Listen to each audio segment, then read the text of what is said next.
scares me. The thought that maybe my own son or daughter would be in jeopardy and call 911 and be on hold for 15 minutes is just not acceptable. But after months of debate and money spent on solutions, the wait times for Kansas City 911 calls don't really seem to be improving.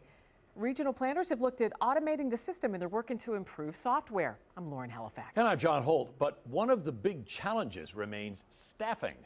Fox 4's Dave DeMarco live at the Jackson County Courthouse downtown, where you can weigh in on 911 wait times before the county legislature next week. Dave? The county has spent $200,000 to study this issue, but now they want to hear from 911 users directly at a public hearing right inside here. Over the past few months, we've heard the stories of people waiting on hold for 911 to answer, from the mother of the mayor to a beating victim outside Arrowhead Stadium. It happened to barber Drake Murph when he was shot on the job. I got sent to a voicemail or an answer machine saying, please wait for the next available operator or something like that. And I really thought I was about to die. There's significant challenges, especially in the Kansas City area, but throughout the metro, where we have long hold times, long wait times.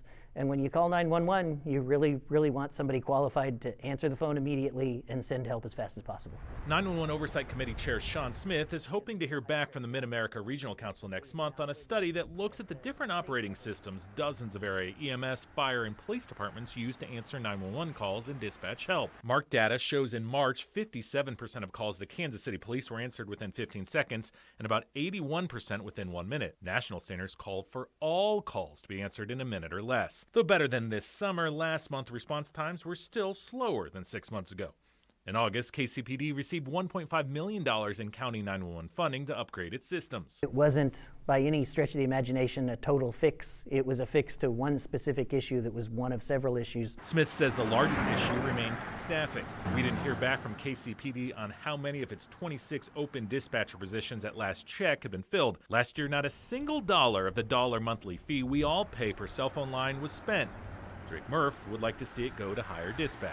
It's unfortunate that the money that's being spent hasn't been allocated properly to create as effective impact as it possibly could.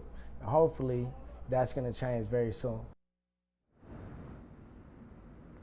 Unfortunately, that type of funding can't be spent on dispatchers, has to be spent on system upgrades like going on across the street over at KCPD right now. And on Monday, they'll be deciding whether Grandview and Lone Jack should also get some of that money.